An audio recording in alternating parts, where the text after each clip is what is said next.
gorgeous. Welcome to Bravo and Blaze, where we're going to get lit off all the latest going on in the Bravo TV world.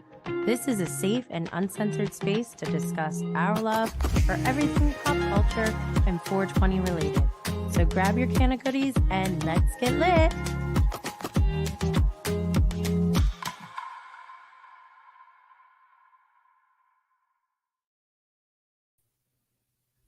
Oopsies. Hi. Hi, baby gorgeous. I forgot to do a sound check, so hopefully you all can hear me. Serafina is here. Good morning. Well, it's afternoon here for me. But yeah, kicking off this day. We had a ton of Bravo this week.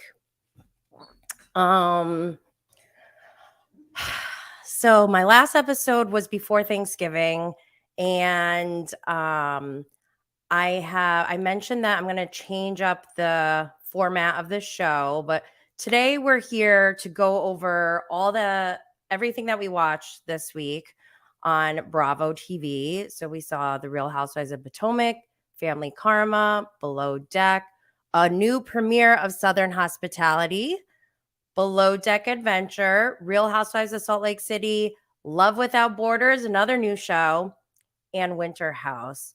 But before we get into that, I just want to update you all on the schedule. What I plan on doing going forward is return to the Mac.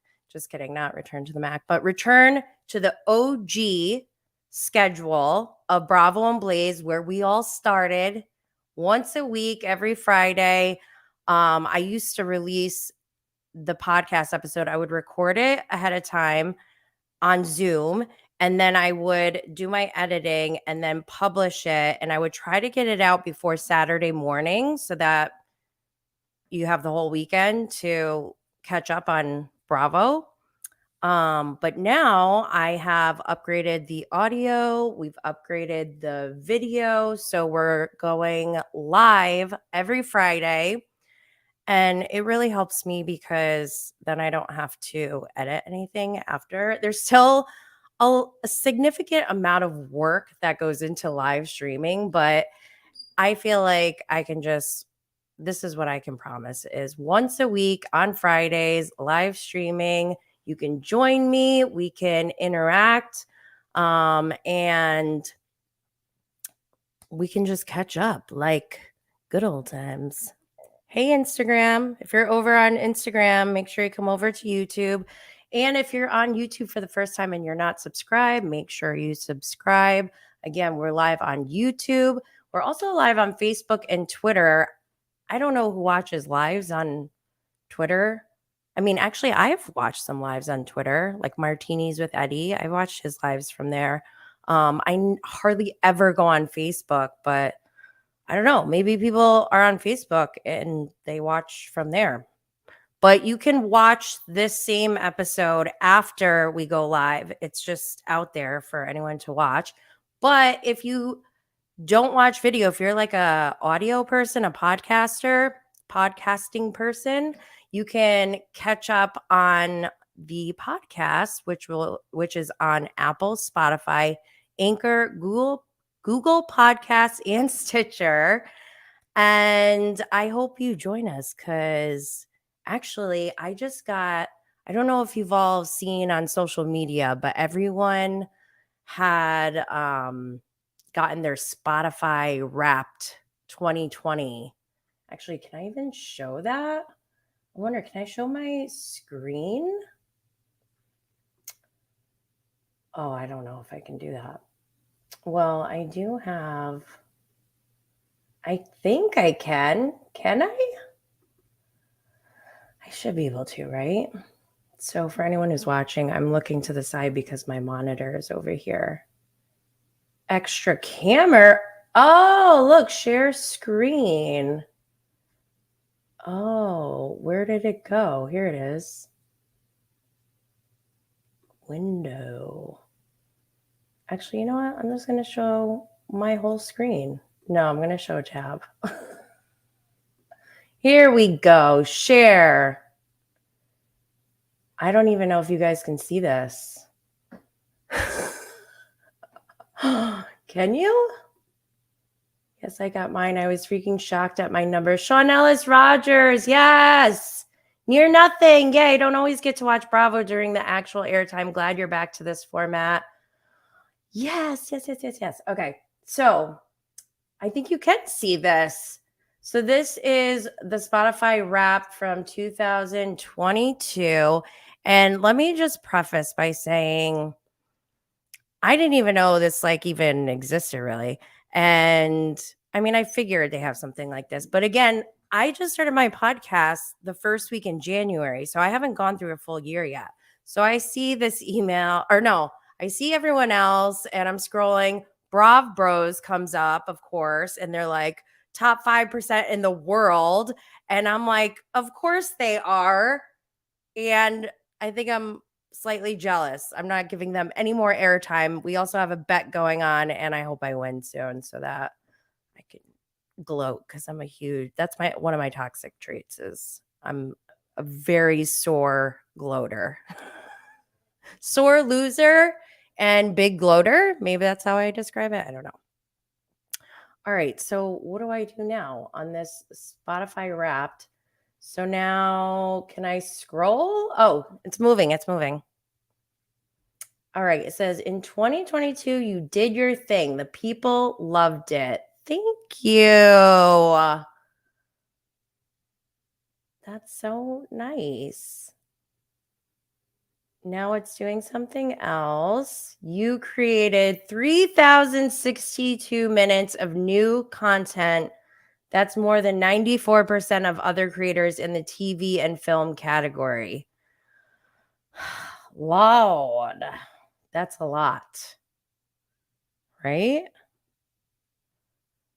Oh my gosh, this is wild.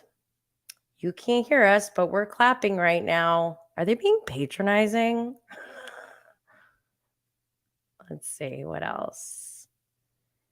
Can you guess your number one? I already know which one's number one, which actually did surprise me because the first option is introducing the Bravo and Blaze podcast. That's my first episode ever. And then I have the next option is should Jen from Blocked by Jax on Instagram, I don't know what it is, like go on Hinge or something. And then the other one from February 18th is a supersize show with Super Bravo fan accounts, Bravo by Gaze and Blocked by Jax. And so I actually thought it was going to be the supersize show because that has, I thought it had the most listeners, but apparently it was the first one.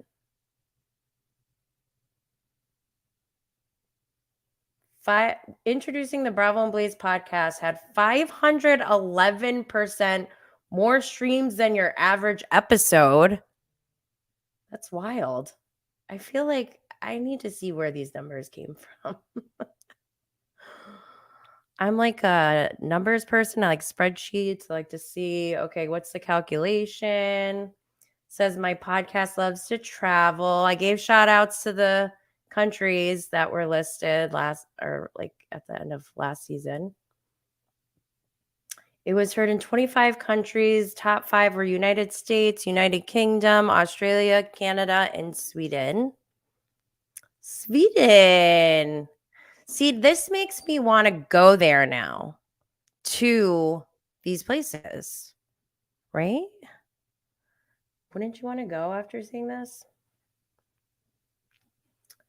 Definitely want to go to Australia. I have a whole story about Australia. Actually, I had a ticket to go to Australia, but then my mother needed surgery, so I didn't go. I never went. The next one says something magical happened between January 9th and January 15th. That's between my first week and my first episode and my second episode. You had 266% more listeners compared to your average week. So that tells me that I had the most growth that week, I think. That makes sense, right?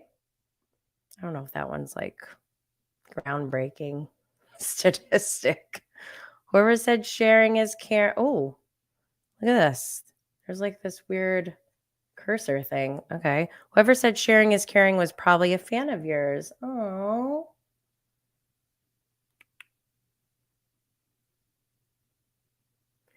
Your podcast was in the top 15% most shared globally. That is so nice. Wait, it might be mostly me though. Because it says direct link. That's so nice. So only 2% on Twitter. Damn. I gotta work on some things. What percent of your listeners follow your podcast? I'm just going to pick the lowest. I don't know what it is. Try a little higher. It's not 7%. It's not 14%. They're trying to make me feel better. You're in the top 15% most followed podcast. What? What does that mean? It sounds good though. Whatever it is. What are Bravo and Blaze with Jenny Blaze listeners like? Okay, so this is about you guys. What is it saying about you all? Also, does this account for Apple listeners or only Spotify? Your listener's podcast personality is the enthusiast. Your listeners are super fans. When their favorite podcast releases a new episode, they're among the first to know, going above and beyond to show their support. I love that. That's so sweet. All right, now this feels kind of weird because I did go through this once, but I I wasn't paying attention that much. You released one video episode this year. That is not true. So the reason why it's saying this is because I only did one episode. It was my episode with Jason Cameron, where I uploaded the video file to to Anchor directly, and that pushed it out to Spotify, but I didn't like how that worked. So I started uploading directly to YouTube, and I found that, in my opinion, that is the best way to get started because Spotify doesn't provide the same amount of it doesn't have as much robust features, meaning YouTube, don't forget, YouTube is the number 2 website in the world, and it's only behind Google, which is the number 1 search engine in the world, and Google owns YouTube. Hello. Sorry, I'm doing cannabis mom boss stuff now, which, by the way, I have to talk about as well. So this statistic is not accurate. I'm tearing apart their metrics right now. I don't even remember creating any polls, but it says you created 9 polls and 11 Q&As. Listeners joined in 7 times. I don't even know what that is talking about. The ratings are in. Spoiler, you're a hit. Listeners scored your podcast 4.9. Yay! I posted that one on Instagram. You and your fans have something special. What?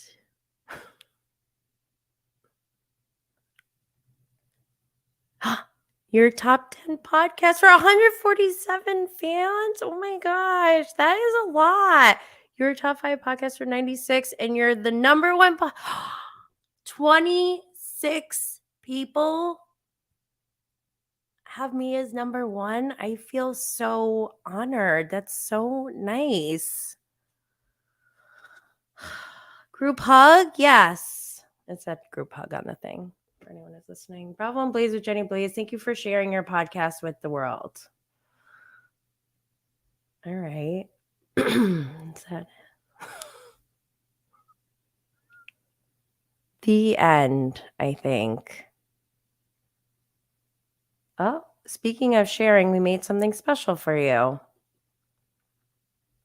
I'm nervous. What is it? I've already seen this too.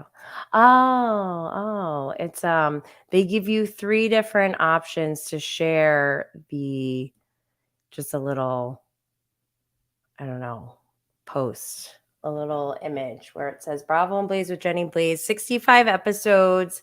Wow, that's a lot. 65 episodes since January, and I was only doing it once a week. 3,000 minutes in 25 countries. Hashtag Spotify Wrapped. Thanks, everyone. That's so nice. All right, let me get back to my notes. I actually have some notes. Okay, I wasn't planning on going through that whole thing, but as you may have noticed, I have a new studio and I'm still working on it, but I am hoping to start bringing in live guests in person, and we'll be filming and doing audio here. It's going to be so cool, I hope. But one of my first live guests that I'm bringing in is someone you may all know. It's someone from Instagram. Her handle is Face Reality 16, and turns out she actually lives near me. So I'm hoping, we're trying to schedule now, and in the next week or two, hopefully we'll have an actual live guest. That'll be, I think, so fun because we've never met in person, but we live near each other. And her account, she has like, I think maybe over like 20,000 or 40,000 followers on Instagram. So, I mean, she's like a big deal. So Face Reality 16, go follow her. I'm going to put links in my show notes if you are wondering. But also in other news, I started my first Cannabis Mom Boss live stream yesterday, and I'm streaming on the same platforms. However, the audio podcast is a little bit behind because I'm using a different platform, and I only have one episode out on Spotify right now. So I have some other episodes from this year with guests. I have really great guests. Chirali Patel, I keep mentioning her, but she's awesome. She's from Blaze Law Firm and Blaze Responsibly. And she actually, since I interviewed her, she is now working at Rutgers in their new cannabis law curriculum. Like, that's a big deal.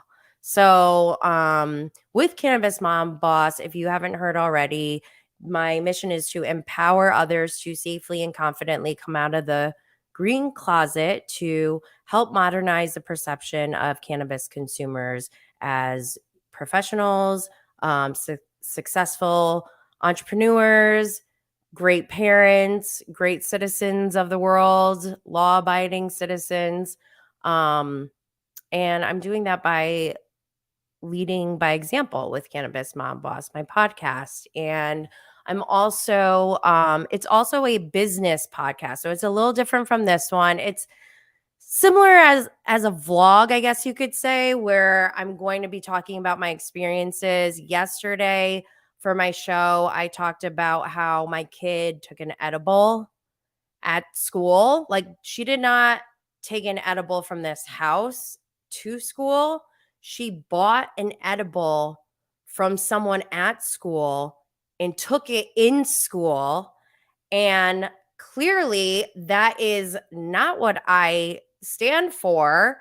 Everything I've been like, this is basically, we've reached the apex of the story here. Like, I've been trying to prevent this all along since I became a medical marijuana patient and cannabis advocate. I'm like, okay, the most important thing is being a good mom and not having people shame me or guilt me or judge me for using cannabis to, enhance my health and wellness. By the way, I am a certified health coach. I studied nutrition and wellness entrepreneurship at the Institute of Integrative Nutrition on the side as like for fun.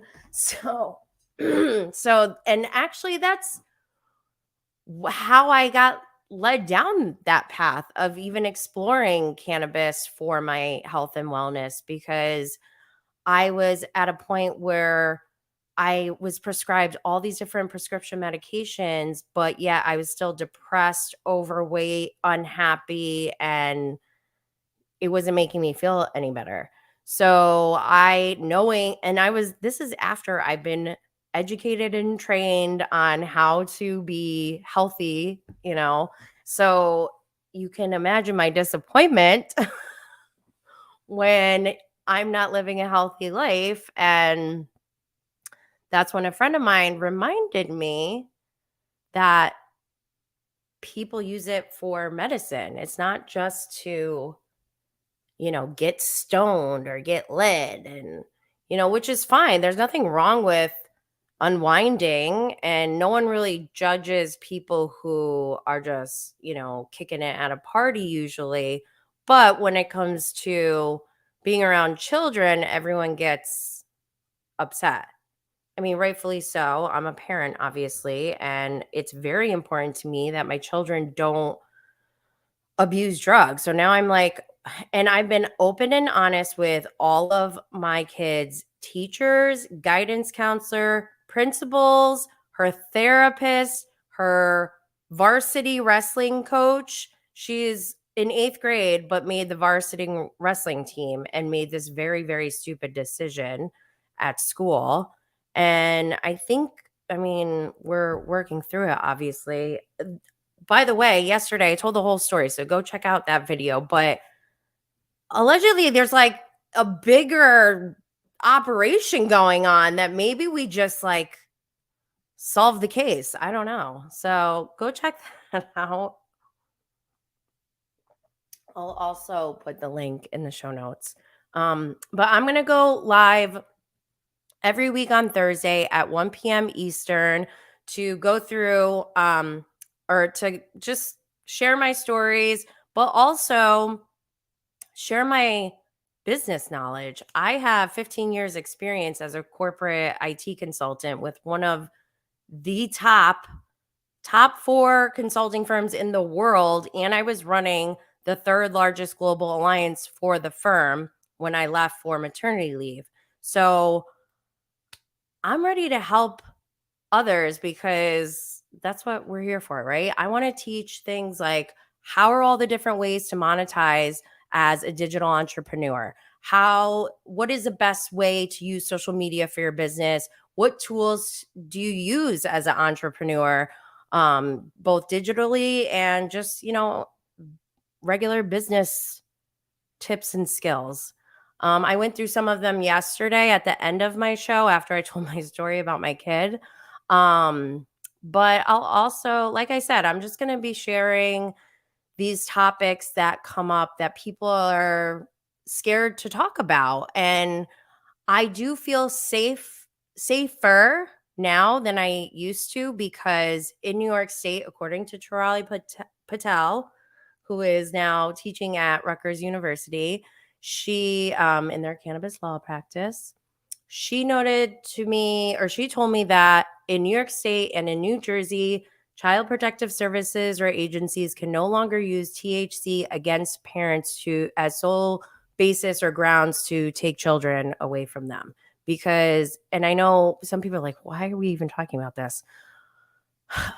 Well, in this country, in the United States, there are still states where children are being taken away from their parents just because someone reported them for weed, or they had a custody battle and their ex requested a drug test. Hello, Thomas Ravenel, Catherine, Dennis, Southern Charm. We've seen this. So it's a reality, and it's something that, I'm here to bring awareness to, because these are topics we need to talk about, especially in these times as we go through legislation reform. So again, the podcast, Cannabis Mom Boss, the audio is up on Spotify. There's only one episode right now, but I will be filling that in as as time goes by. I can only do so many things, okay? And also what I wanted to provide is an upcoming 2023 Cannabis Mom Boss manifestation session.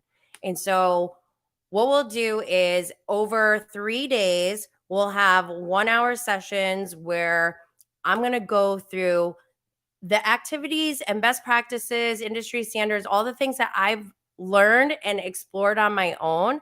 We're going to go through these activities so that you know, one, exactly what you want in 2023 to feel fulfilled in your life. And that is different for everyone. So we need to that's the first thing we're going to do. The second thing, we're going to go over goals on how to achieve those manifestations that we want. And number 3, we're going to come up with an action plan on how you're going to actually achieve them. I said this yesterday on Cannabis Mom Boss. I've gone through a ton of transformations in my 40 years of life, major transformations. Physical transformations, I've lost over 100 pounds after my first child.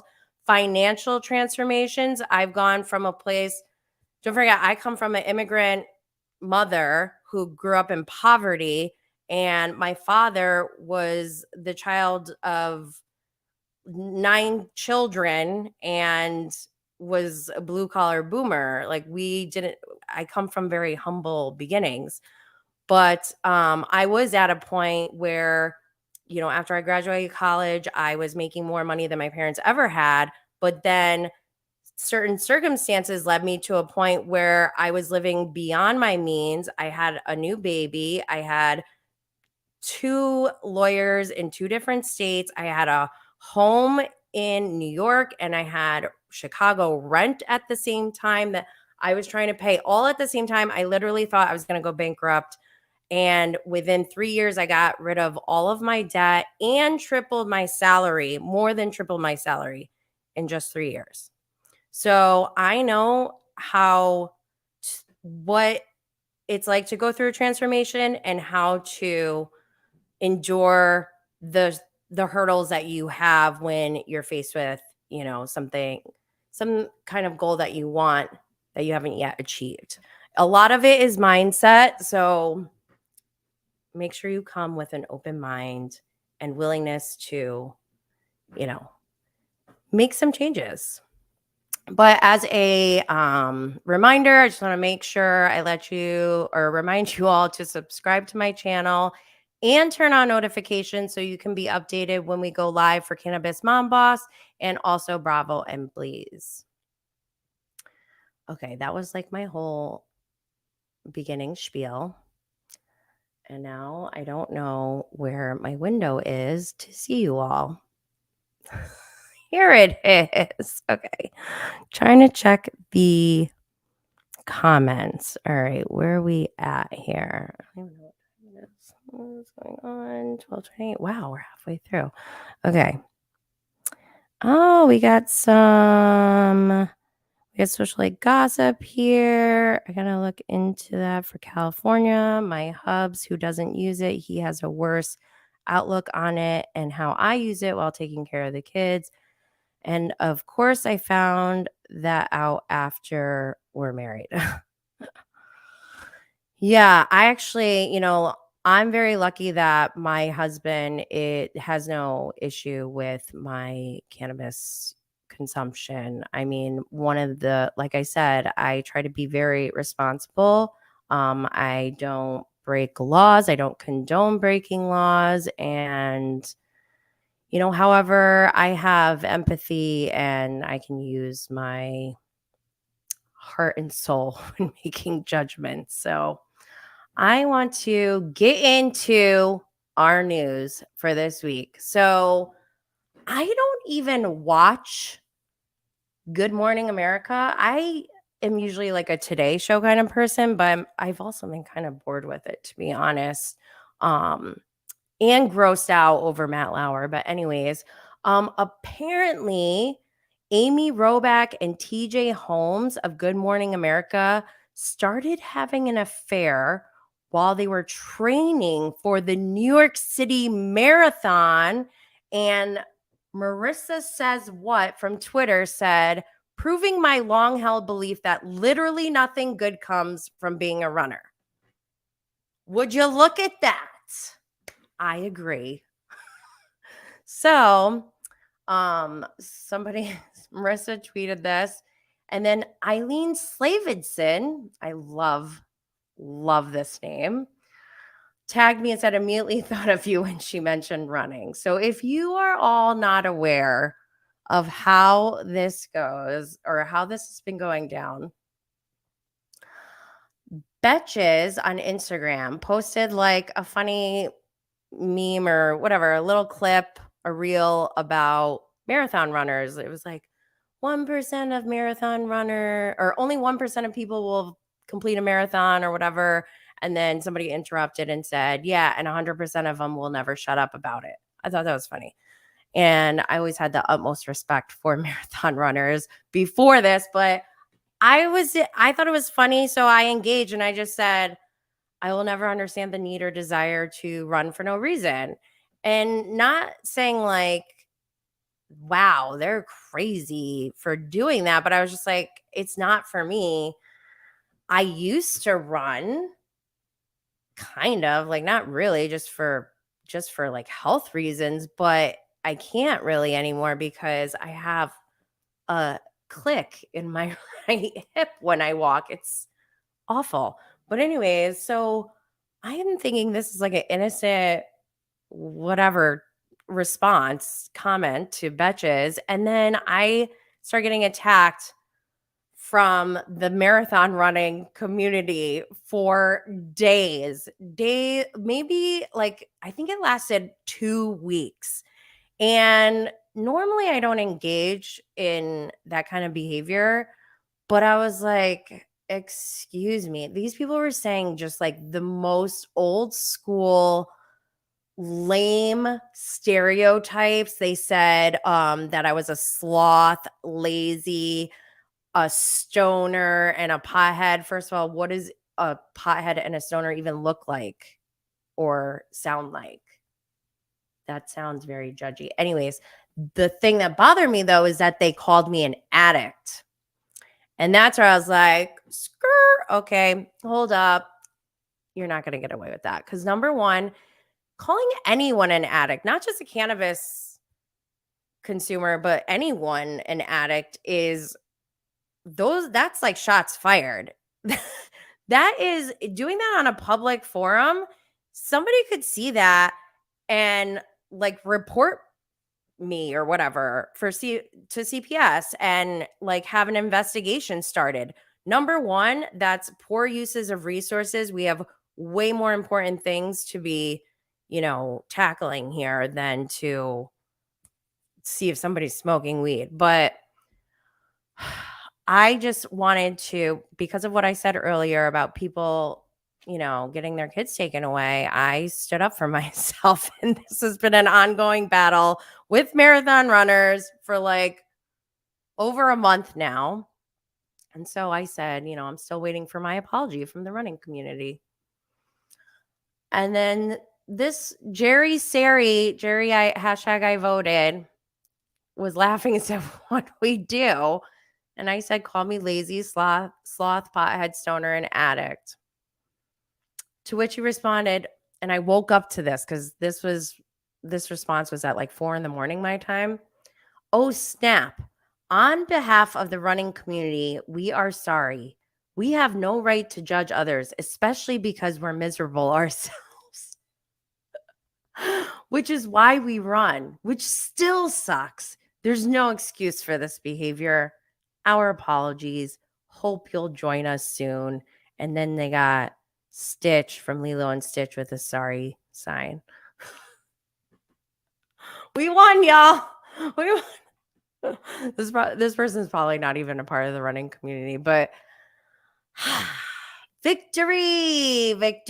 That's all I wanted. That's all I wanted. Siggy. Soggy flicker.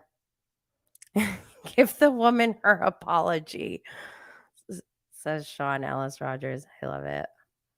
Yeah, victory. We did it. All right, I'm going to move on to the real stuff now. Okay. We're like, how long have we been going? What time is it? Okay, we still have some time. Okay, Potomac. Oh, Potomac.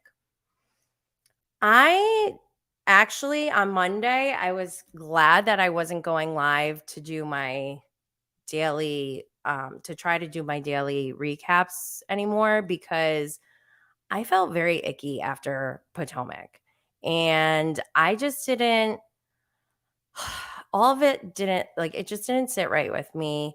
Um, for one, I'm not understanding Mia's side. I'm not understanding her justification for the drink toss.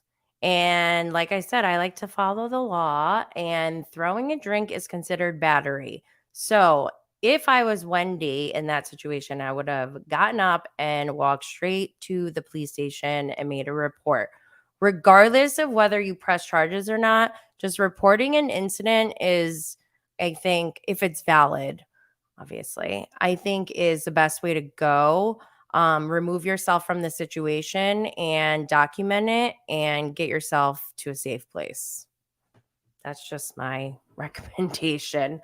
Um, but Mia, and it was weird because Mia was acting as if she was wronged, which Wendy did say some crazy stuff about Gordon, I guess, but I don't know. When someone's rattling off like that, it doesn't, to me, it almost like not invalidates, but like it's almost like just nonsense coming from the person who's rattling off like that. It's like, all right, all right, all right. Like at a certain point, you got to just like disengage, right? Wait, hold on. Apparently, Wendy's family does know Mia's family. Oh, yeah. So I did see. So after that fight last week, I saw that Wendy's mother commented about Mia like going after her, and then Mia commented back and was like, "Hold up."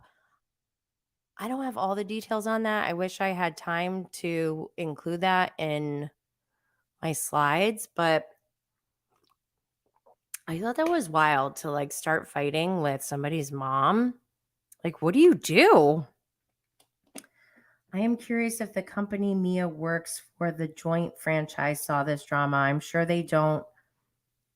A person like that owning their businesses. Okay, so the thing about Mia's business, apparently, so I think Gordon opened or started the joint, the franchise. Mia came in and took over when he wanted to like slow down. And so she became like the CEO. But after filming Potomac, allegedly, don't take my word for any of these things. I am not the hard news, okay? I'm not checking all the sources. This is me, my perspective as like a Bravo account, okay?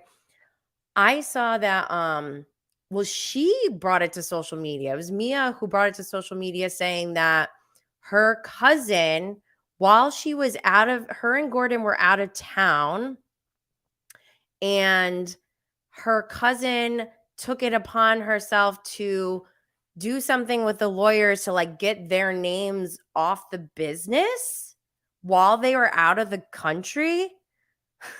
What? You're not hard news? Damn. Yeah. Well, you never know, socialite gossip. People are wild.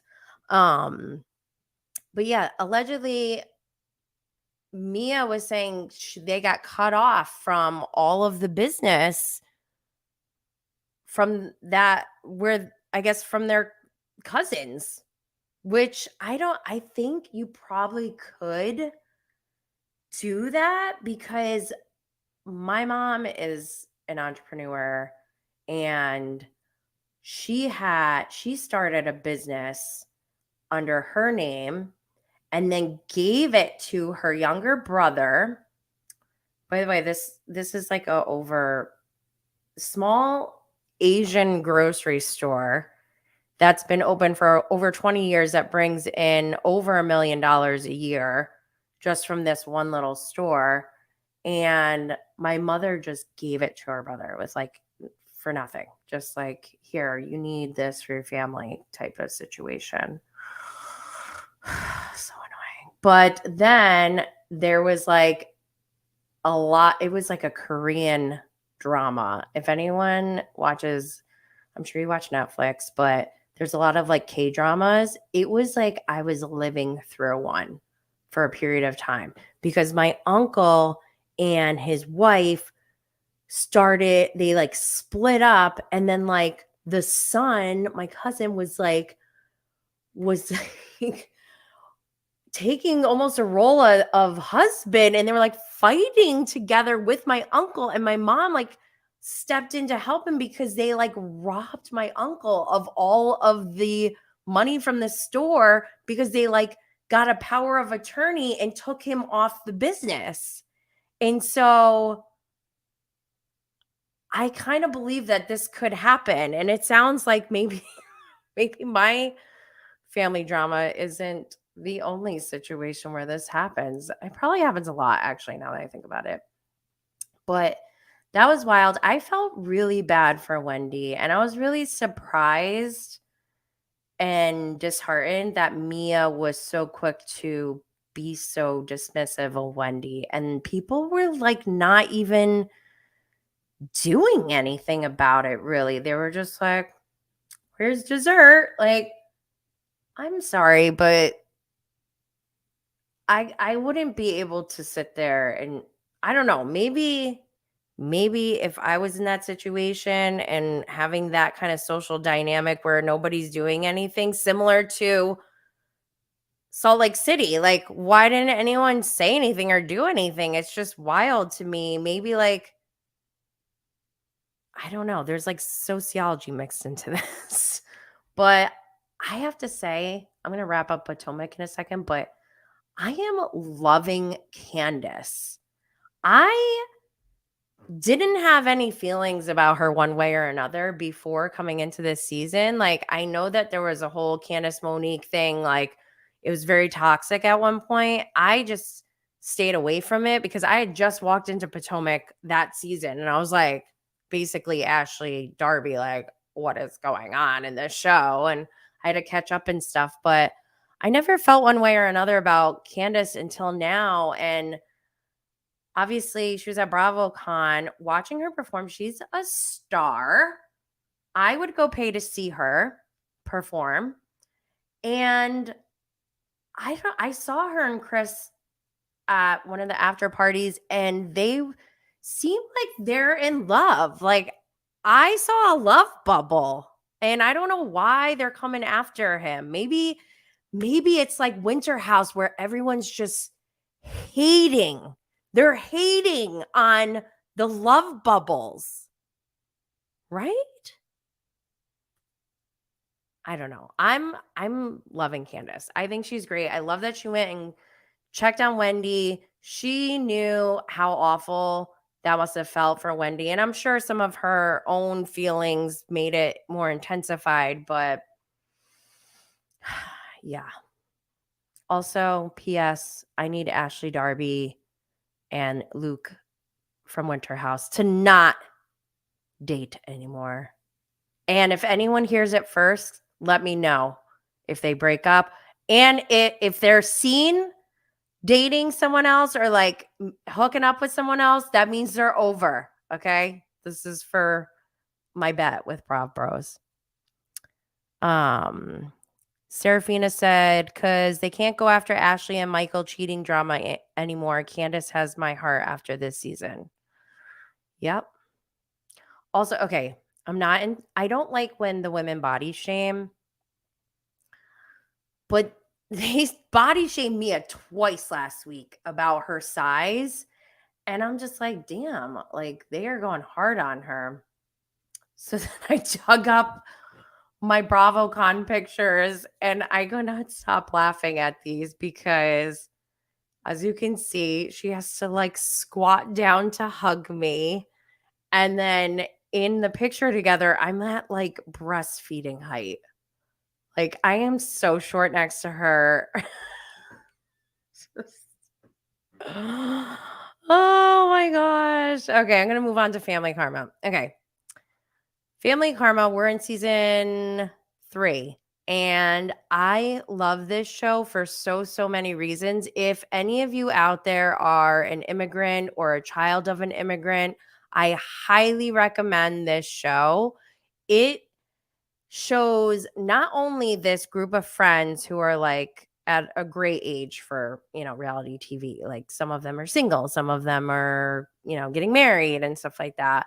But one of the great things about this show is that their parents, the first generation from India, they play a huge part in this show as well. And a lot of them, like Brian, Benny, he lives with his parents. And same with Anisha, who just, they all live with their parents. It's part of their culture, right?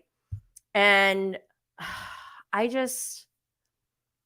Monica's father, I'm like, I don't really have feelings about Monica either way, but her father is an angel. And I tweeted earlier, I was like, protect this man at all costs. He is so sweet and really just like loves his daughter so much. It's almost kind of sickening, actually. But in his case, it's sweet. He loves her so much that he's willing to break some of the traditions of, you're not to move in before you get married.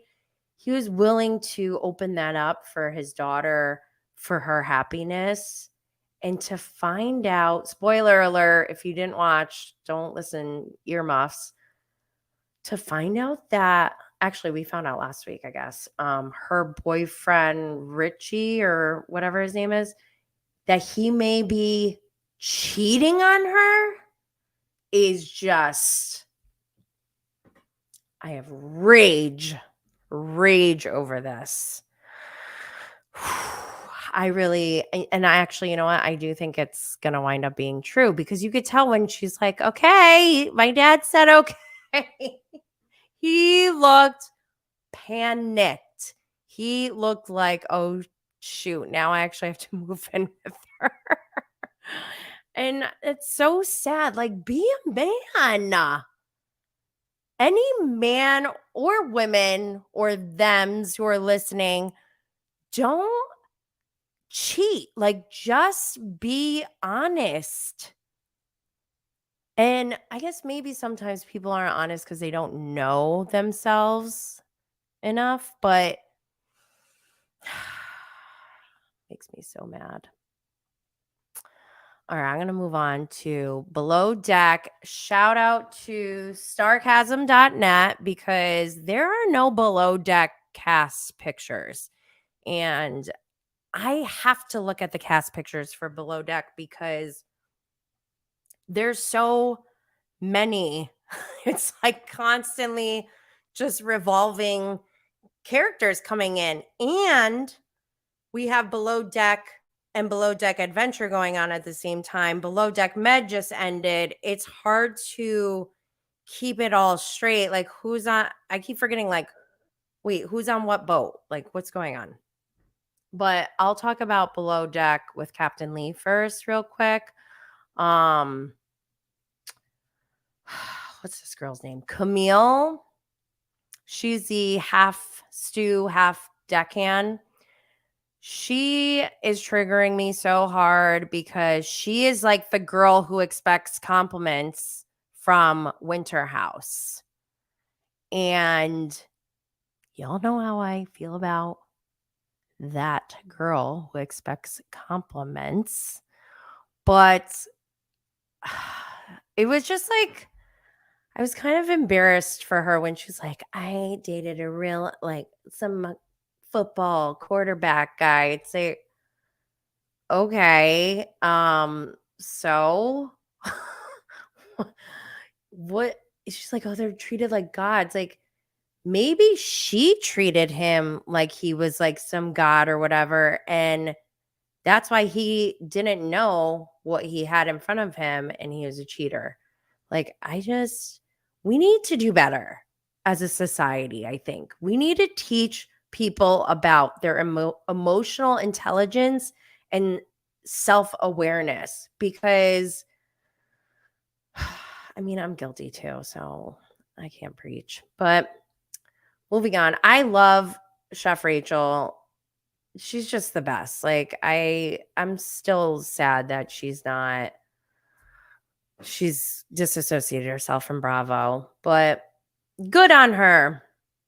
And then Frasier, I feel like Frasier's doing a decent job, but I feel like he may not be delegating enough or in the right way because he gave Alyssa the second stew position right away, and it's causing issues with Camille. And now we're getting like booty grinding, lap dances over a guy they both like.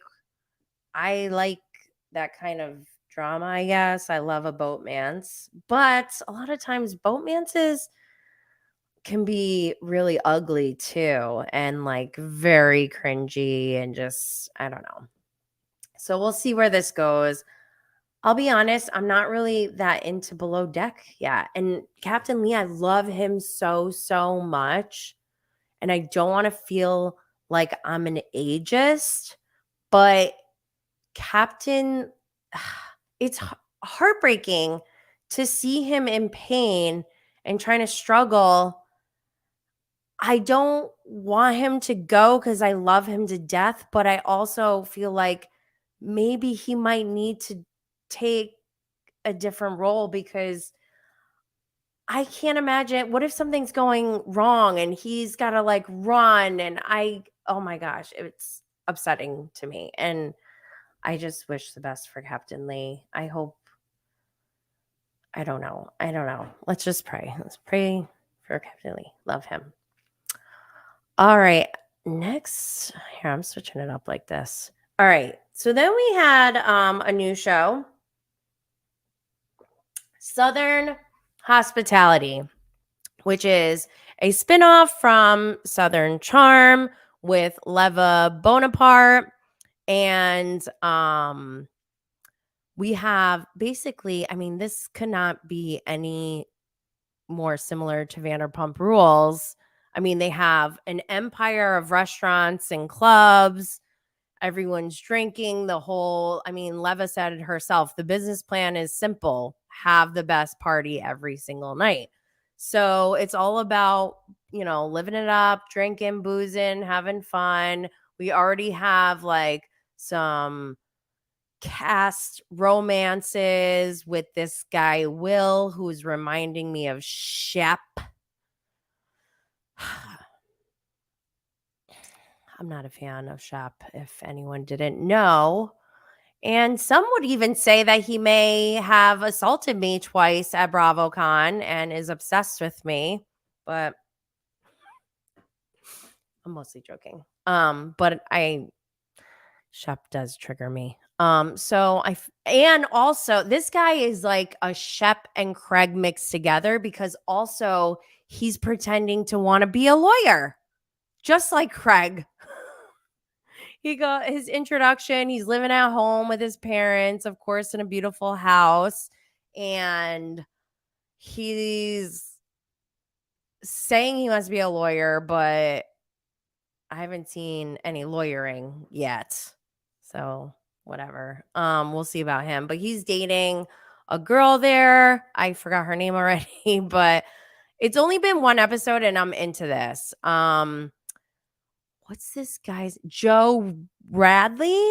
Joe Radley and Maddie I'm loving their will they, won't they get together situation because Joe likes Maddie. Maddie is sober. She was open about her addiction issues. She grew up in New York City. And she's sober, but she's like the life of the party. And I love this. I love having her on the show, having someone like this be sober. I'm hoping that I'm getting a lot of Vanderpump Rules energy with Southern hospitality, but I'm hoping that we don't go down that toxic route of being like, like backhanding and, cheating, punching and spitting on your ex's apartment door. I want to see some messiness. Like, let's see mistakes. That's fine. But let's not see like real nasty, toxic stuff. Let's see growth. I want to look at this cast in 5 years and see them all have something of their own started, like get their own businesses up and running. And like, I want to see that progression, And I know it's like not conducive to the show because looking at Vanderpump Rules, we know that like the OGs kind of outgrew Vanderpump Rules, but that's also, I think that's good. Like we can work with that. Like I want to see Katie and Ariana's something about her sandwich shop. And I want to see Schwartz and Sandy's, even though it's called Schwartz and Sandy's. Actually, I'll do you one better. I want to go to Schwartz and Sandy's, and I hope I do get to go. Maybe I'll take a trip during the winter because it's already getting really cold here in New York, and I don't like it. I need California weather, I think. So yeah, this show.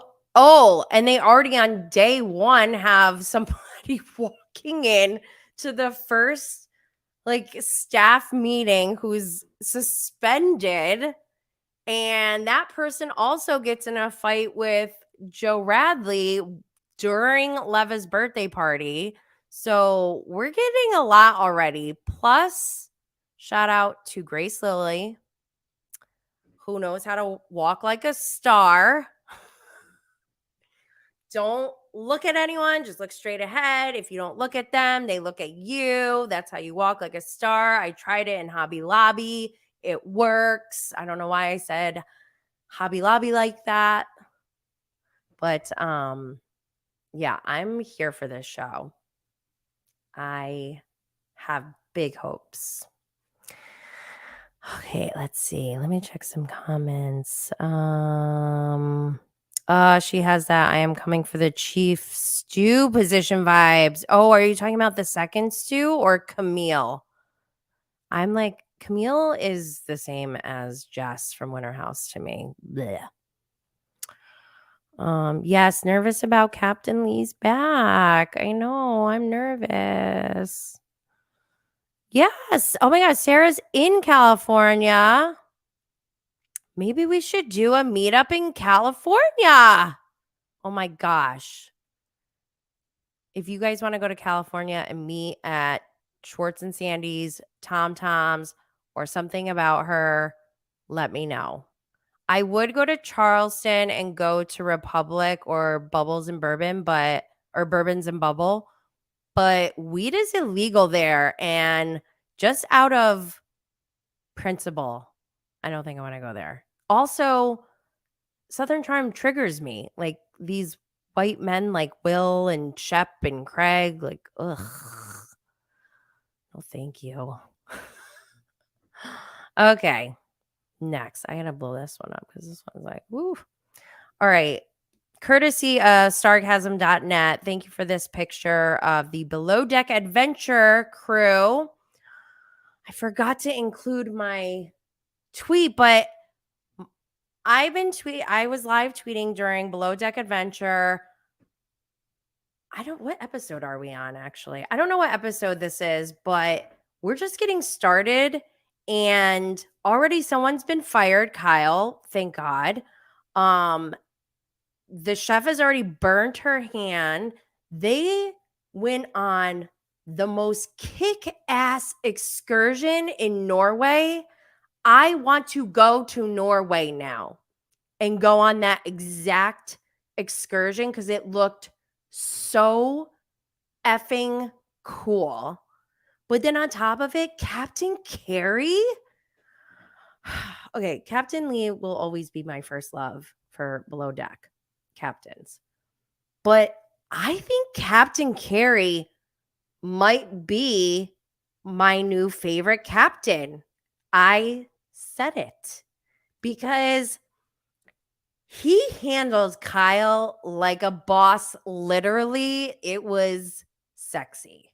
I was turned on by that. Like the way there was an emotion involved. It was just very matter of fact. Like, listen, these are the rules. This is the guidelines. This is how we stand. I stand by it. And, I am giving you these options to, walk away and without any conflict. And I mean, Kyle, he was already rowdy to begin with before he got fired. But even after getting fired, after the show is filmed and we saw the first, like 3 or 4 episodes, he still went and got drunk and like rushed a football field or a soccer field, not once, but twice, and got arrested.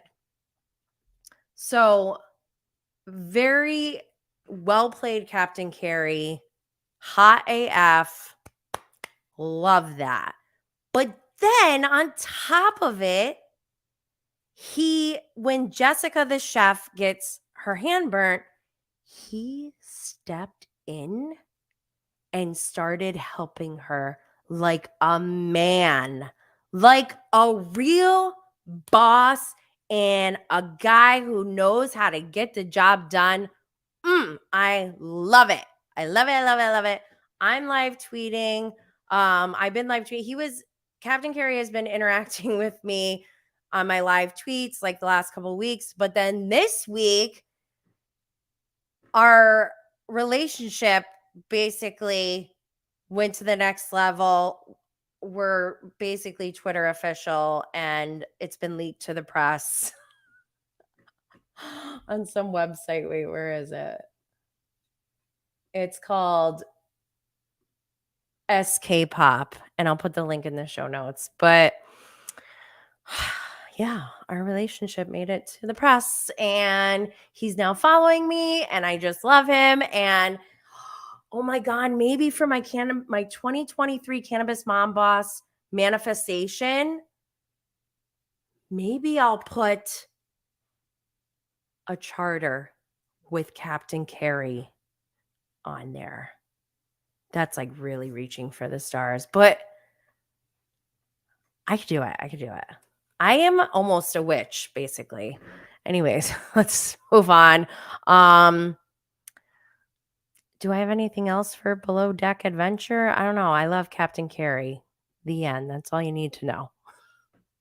Okay. Oh my God. We're moving on to Salt Lake City, and oh my God, so many crazy things with this show. I don't even know where to begin.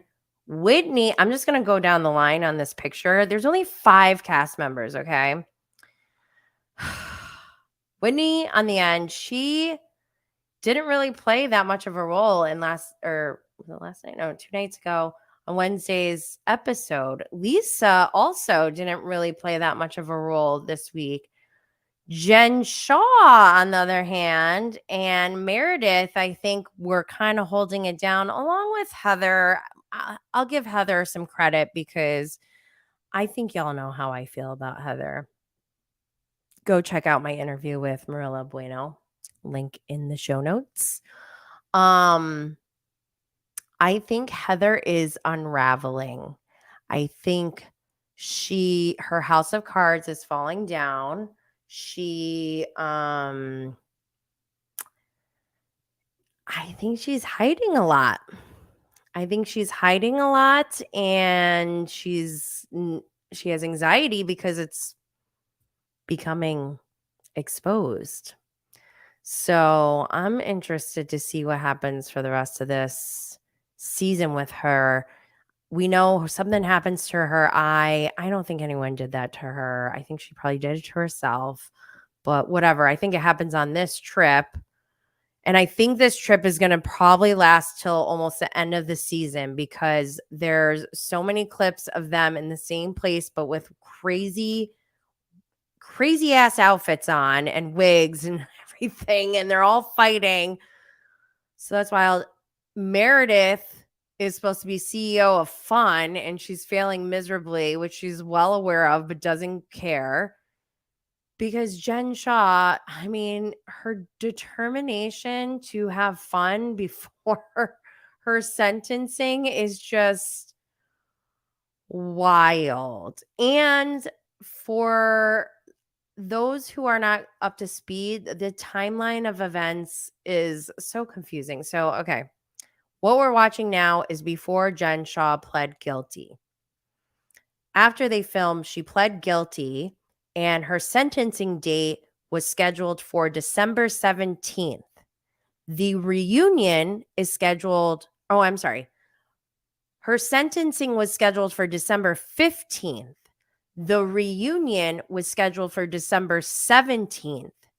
And so I think we all, but by the way, I did submit a question to Andy on Twitter because he's already asking for questions for the Salt Lake City reunion, which I thought was kind of weird. Like, doesn't he usually do that shortly before they film? Like, this is a couple weeks early. Thought that was weird. So my question is, Jenny Blaze from New York to Heather, something along the lines of, why were you so upset when Whitney revealed her abuse? Does it have anything to do with the fact that you are cousins and there may be some family connections involved or something along those lines? So putting that out there, hopefully they read it at the reunion. Jen Shah,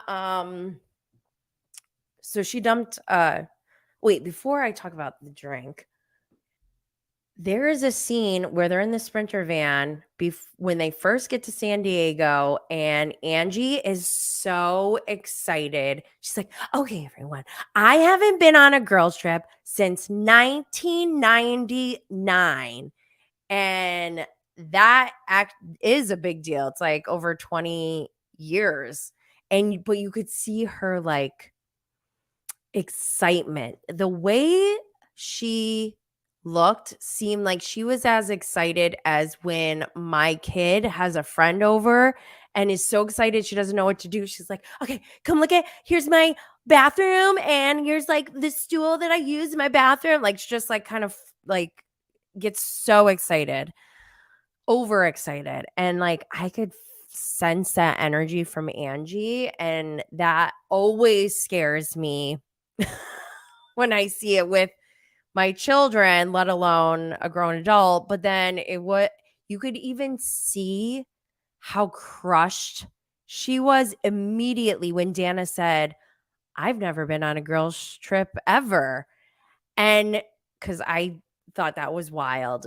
I watched it over like for a second time, and I had to clip that scene because I was like, oh my God, I didn't even realize I must have missed that the first time. And realizing that it's their first girls trip, no wonder it's going down like this. And Dana must be like, what the F? She's like, this is my first girls trip ever. They're fighting over who's the host. Jen Shah dumps her drink on Angie, then herself. Angie will never get over this and starts spiraling, reading receipts, going through it all. Oh my God. It was so, oh my God, this show, every time I'm like, it cannot get any more crazy. And it does. That showdown between Angie and Jen in the Sprinter van was just so intense. Like, Jen's like, who am I making uncomfortable? And Angie's just like, doesn't say a word, puts on her sunglasses. Oh my God, it was good. It was good. But holy shit. Heather is showing her true colors. That's all I'm going to say. Nuts. Crazy. So, Love Without Borders is a new show. There was a 2-hour premiere that was airing after Salt Lake City, and I didn't realize that there was or Salt Lake City got bumped up. I don't think we've ever seen Salt Lake City at 8 p.m. It's always been it was like 10 p.m. to 11 p.m. for its whole first season, I think. And I remember just being like, I can't do this anymore. I was just so tired, but happy that they moved it up to 8 o'clock Eastern time. Love Without Borders is on 2 hours after. I don't know if it's 2 hours every week, but I was like, dude, I need to digest Salt Lake City. You're throwing this 2-hour premiere at me. I don't know what to do. I wound up watching like half of it. I didn't watch the whole thing. And right away, like with the first girl, I forgot her name already, but she's like I'm like, okay, this isn't that crazy, I guess, the idea of it when they're explaining it. But then when the matchmaker, whatever you want to call her, when she comes in and she's like, okay, you're going right now, the girl had like a emotional breakdown. And the lady's like, let's go. And it just was giving me hardcore like sex trafficker vibes. And I was like, I don't know if I like this show. But then when she showed where she was going and it said Dubai, I was like, hell yeah, let's go, girl. So I actually am excited for this girl. Plus, the guy she goes to get matched with is easy on the eyes. You know what I mean? The downside is he has a nuclear family. And at first, when they said that, I was like, what are they talking about? So it turns out his whole family lives with him, his parents and his sister. He's a grown adult, grown ass man. And so she's living there, and I guess they're sharing a room, but he said he would sleep on the couch. She's like, where are you going to sleep? So that part is weird. But this show is interesting. I'm here for the experiment part of it. If I was single and had no kids or no attachments, nothing, I would probably do it at this age or like this in the year 2022 because things are shifting so much. Like meeting people in person, going to a bar, meeting someone is like that doesn't really happen anymore.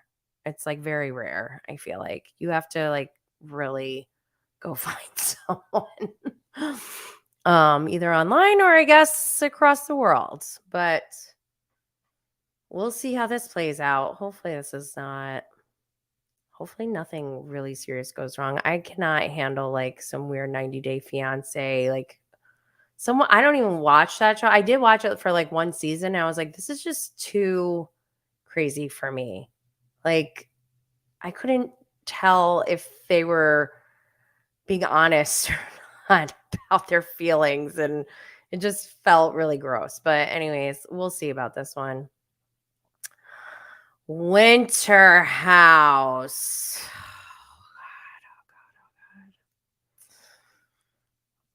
Winter House had me raging last night. First of all, I was late. And I think they changed the time for that too, because Southern Hospitality was on after the same premiere. I thought it was going to be like a new episode, but I was like, I just watched this 3 nights ago. But I was late and right away, I'm not even ready to sit down and start live tweeting or anything, but I'm like rewinding and I get to the last episode at the end and I just see Craig on screen talking about the timeline of Lindsay and Carl. And I couldn't hold it in last night. I was like rage tweeting last night. I said, oh, I'm late, but already shut up, Craig. Just shut up, Craig. And I feel comfortable saying shut up to Craig because Craig Conover blocked me on Instagram. And normally I wouldn't care. Like, if he blocked me now that I'm saying, like, shut up, Craig, I would be like, okay, block me. I don't care, whatever. But he blocked me when I have never posted at this point. When I found out he blocked me, I had never posted about him. I never talked about him. I never reached out to him. I never commented on his stuff. In fact, I probably liked his stuff because I usually go through like anything I see, almost anything I see, I pretty much like. And I just was like, wow, this guy went out of his way to block me when I've never even interacted with him. That to me is like a crazy level of, I don't know, that's like psychotic to me. And turns out another person who did that to me is Lisa Rinna. Never talked about her in any negative way in my life. If I maybe have done like a meme, maybe, but never. My memes usually are not attacking people. Like, I use it as like context for something I'm talking about with my life because I'm a narcissist. But anyways, okay. So yeah, Craig Conover. Ugh, just shut up, Craig. But Austin is really the problem here. Last night, especially. Austin is like, I don't really want to bring it up. Well, you're the one who brought it up, and I got things to do. No, you don't, sir. I like Olivia. No, you don't. You're a liar. You were a liar. And Sierra, I'm sorry, girl, but I'm going to have to call you out because enough with Austin. Like, why are you even talking to him? Just don't talk to him. He is a predator. He is the worst human being. Even, Carl. Oh, Carl was so good. He's like, guess he's still an F-boy. Yeah, he is, Carl. That's right, Carl. Austin is an F-boy. Pretending to like Olivia. Like, oh my gosh. Olivia reminds me of that girl who Naomi scared off of Southern Shore a few seasons back. That was wild. What happened to that girl? Should like try to find her, see what she's up to. Austin acting shocked and upset that people are talking about it. I know, right? That's some socialite gossip. Like, you dumb Muppet mouth. Oh, no one's talking about. Ooh, I want to scream. I need to get a pillow in here so I can scream into it because I want to scream so bad. And Kyle, I usually like Kyle. I mean, like, I don't know. I don't really care. I don't know. Kyle is fun to laugh at when he's drunk, but I'm hurt. Not hurt. I'm joking, obviously, but I am so disappointed in Kyle for trying to pop the love bubble of Lindsay and Carl. They are like what everyone could possibly want in a relationship. And they know it and they love it. And Kyle's like, oh, I know. But the time, like, shut up, Kyle.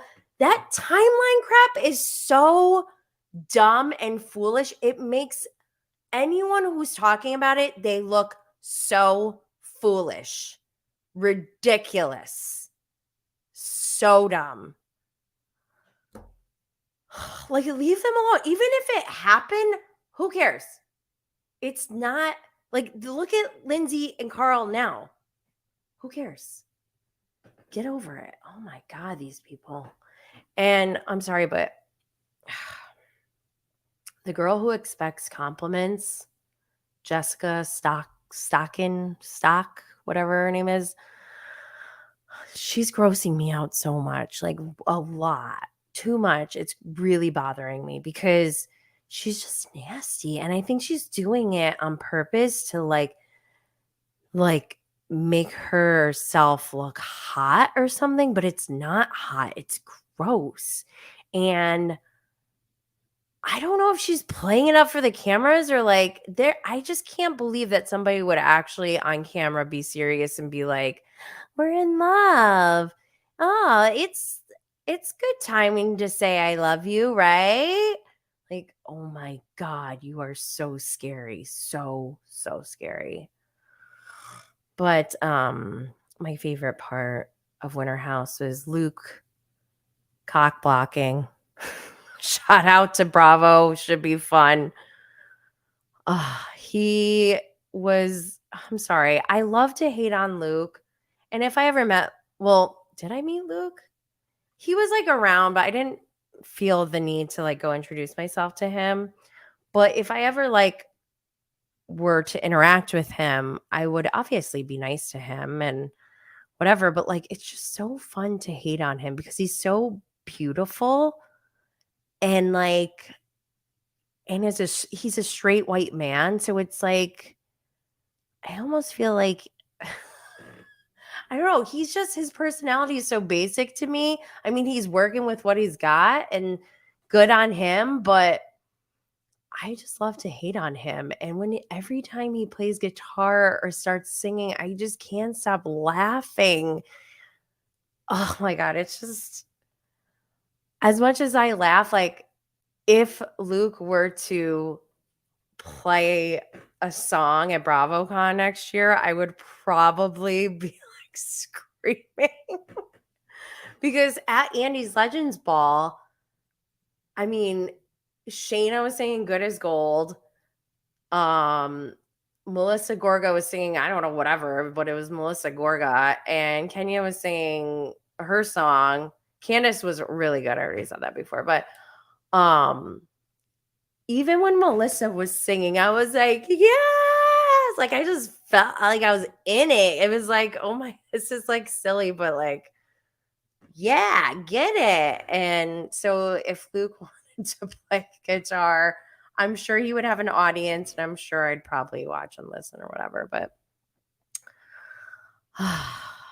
the big elephant in the room, though, for me, is obviously between my Valentine, Jason Cameron, my sweet, sweet Valentine that I love. I ride or die for Jason Cameron. And this thing with Lindsay, because I'm a Lindsay Hubbard stan. I'm always rooting for Lindsay. By the way, Kyle, he said, what about when Lindsay starts drinking again? How about maybe she's not going to drink again? Did you ever think of that? Like, don't go there. Don't pop the bubble. So mad about that. But okay, Jason and Lindsay, their miscarriage is so heartbreaking to me for so many reasons. One, because I love both of them, but also, if you've been following along, you may know that I experienced a stillbirth just a year and a half ago. And that was the hardest thing that I've ever gone through in my entire life. And when I interviewed Jason, it was right before the filming of the season that we're watching now. And, initially I was like, because I think it just came out on Summer House. I want to say Summer House is where Lindsay first said, like I had a miscarriage or whatever. And then what Jason was saying is like it was in the media and stuff. And I think the date that they showed was like end of January. So I know like I wasn't the first one to talk about it, like the miscarriage in general, but I think I might have been the first one to talk to him about it publicly. And I told him like, we don't have to talk about it, like I didn't want to go there. Like I'm a human, like he's a human. I don't want to exploit that. But then like I had openly talked about my stillbirth, so I'm like, shoot, now I feel like if I just completely ignore it, like what does that say about me and my, like, am I ignoring my situation? Because we need awareness for that too. So I just asked him, like, I talked to him politely. I was like, is it okay if I told him my story and shared, my loss. And I said, I feel like it would be wrong to not at least address it. And we don't have to get into it, but, and I could tell like he seemed really sad. And he said on one of the episodes, like for a minute, he was thinking like Daddy Jason or, like he thought he was going to have a kid. And that like breaks my heart so much because he's so sweet. Excuse me. Ooh, I'm not crying. Just my voice is rough right now. He's so sweet. And when he was talking to Lindsay, like he's the one who brought it up. And honestly, I don't know if Lindsay would have even talked to him about it if he didn't bring it up. And when he talked about it and told his story, you could tell like he seemed like he wanted to cry, which makes me want to cry. And it hurt to watch her she did kind of like gaslight him and dismiss him a little bit, but she did also apologize. And one of my followers and I were DMing. I didn't even get a chance to finish responding, but she was so upset about what Lindsay did and how wrong she was. And I'm like, so her argument was, Lindsay sold the story to the media. And I was like, I don't know if that's true. Because from what I thought she said it on the show. I don't recall her interviewing with anyone. I think some blogs talked about it, like how I talk about this kind of stuff. And it may have come up in like their keywords and stuff, but I'm not sure if Lindsay actually went to the media and talked about it outside of the show. Not saying that that's okay, but I do think that those details are important. Because I kind of feel like Lindsay in her head, I kind of feel like she didn't grasp or understand that it could have an effect on Jason. Or maybe she figured like he had already talked to his family about it or something, because it was, when it came out, this is like months later. It was almost a whole half year later. So I guess like he didn't say anything because he was being respectful to her. Maybe he didn't want to tell his family because of her. I don't know. This one is tough. Makes me sad. But I don't know. We also know, and I love Jason Cameron so much, and he's got this thing that happened with Lindsay, but then he's got this awesome girl, Rachel. I love Rachel so much. Shout out to my Asian girls. I think she might even be Korean, so what up? But I love Rachel so much. And I know that they don't wind up being together because she has a boyfriend now. So I'm like, this is heartbreaking for my Jason, my Valentine. I just want him to have love. I love him. Anyways, okay. I'm married. Don't get any bright ideas. But let's see. Let's go through the comments. I obviously went longer than an hour, but there was a lot to go over. Right? Okay. Serafina, I am not into these love shows. It feels cringy. Why are you coming to TV for love? That part is weird. Like I didn't say I would do what I meant when I said I would do it. I wouldn't necessarily do it on TV, but I would be open to maybe in 2022 if I was single with no strings attached or anything, I would probably test it out. I would love to go see Australia. Actually, I would maybe take a tour, go travel around the world, have someone hook you up on dates in each country. Oh my God. That'd be amazing, actually. I was so socialite gossip. I was so pissed about how Paige and Craig were going over the timeline. They were in a similar situation in the beginning of their relationship. Yes. Yes, socialite gossip.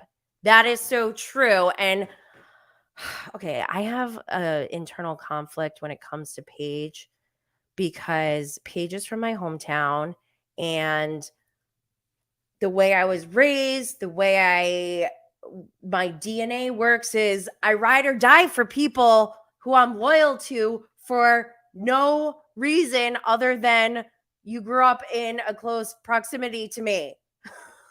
That's a problem that I have. So I have this sense of loyalty where like if somebody's asking me, I'm going to tell them how I feel about Paige and Craig, or Paige in particular, but I try to like go easy on her because she's from my hometown. But yeah, I'm not loving Paige with Craig. I like early seasons of Paige. I don't even know Perry, her ex-boyfriend, but I feel like Perry's the one for her. Where is Perry? We need to call him up. Let's hook him up with somebody. Ugh. Also, Lindsay and Carl saying at the wedding they are giving it a shot doesn't mean they are exclusive. Thank you. Thank you. Back to Soggy. That's all I wanted. Like, give it a rest, haters. They are such haters. Everyone is just so jealous of Carl and Lindsay. They have the picture perfect romance, fairy tale story, and I love that. And I was not about it in the beginning. I am fully on board. I'm so invested into Laurel. I know people say Rad House, but it should be Kinsey or Laurel, in my opinion. No, it's fine. Rad House, whatever. It's too easy. But yeah, so everyone needs to just back off their jock. Austin acting shocked. I think we already read this one, but yeah, I can't stand Austin. What's this one? Austin isn't interesting. He is not interesting. His lies and manipulation are all he has. Luke and Jess belong together. What? Luke and Jess? Actually, you know what? Yeah, maybe Luke and Jess should be together. They're both romantically awkward. Jess is delusional, and Luke is so small town, barely knows any better. Oh my God, that's great. I love that. On point. Socialite gossip. Did you notice Kyle gave us a different story for why Lindsay stopped drinking than she has said publicly? What was the reason? What was the reason?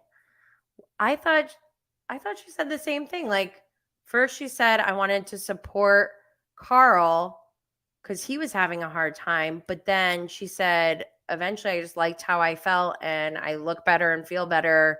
So I just don't drink, which makes sense. But I don't know, maybe. Yes, it doesn't seem to bother them how they got to where they are now. They're happy. Yes. Love them, love them, love them. Luke and Jess should be together. They're both basic. Oh, wait. They look like the examples in 50s etiquette books. Some Emily Post. What else? I feel like Candace is the only real actual artist of the singing housewives we have experienced over the years. And Candy. Candy's a singer. Candy doesn't count. Oh, Candy doesn't count because she's been established. True. She's in a different league, I guess. Let's see. I agree. She may have talked about it on podcasts after it already aired, talking about Lindsay. I don't know if that happened. Yes, I could never picture early season Paige with someone like Craig. LR. I love Paige, but Craig is too much of a frat boy for her image. Too bad because he is quite hot. I don't think Craig is that hot, but Luke and Jess are romantically awkward. Yes. He said at the end of October her drinking was getting out of control and Carl was oh yeah, was almost to the point of ending it. Good point. I need like a detective magnifying glass thingy. Yes, I know exactly where you're talking about now, Socialite Gossip. Yeah, he did say that. So that is interesting. Whatever. Lindsay and Carl, I wish them the best. I would take a role as bartender at their wedding if they let me. I mean, I was gonna say officiant, but I'm sure they don't want me to officiate their wedding. Or flower girl. I could be flower girl. I always wanted to be a flower girl. But yeah. Oh my God, I hope we get to see their wedding on camera, right? Right. I would love that. All right, I need to wrap this up because I've been going for way too long. So as a reminder, I'm going to be going live for Bravo and Blaze every Friday at 12 p.m. Eastern. Cannabis Mom Boss, I'm going live every Thursday at 1 p.m. Eastern. So make sure you subscribe and turn on notifications. And if you're listening on the podcast, thank you so much for following, for listening. Please, and if you've left a rating, thank you so much. If you haven't, please leave a 5-star rating. As Ryan Bailey says, it is the freest thing you can do. If you don't like someone, you just can move on. You don't have to mess up their stuff, right? So thank you so much for being here, everyone. And I will catch you all on the flip side. I am trying to figure out how to start my music. How do you start the music? Oh, here it is. Okay, got it.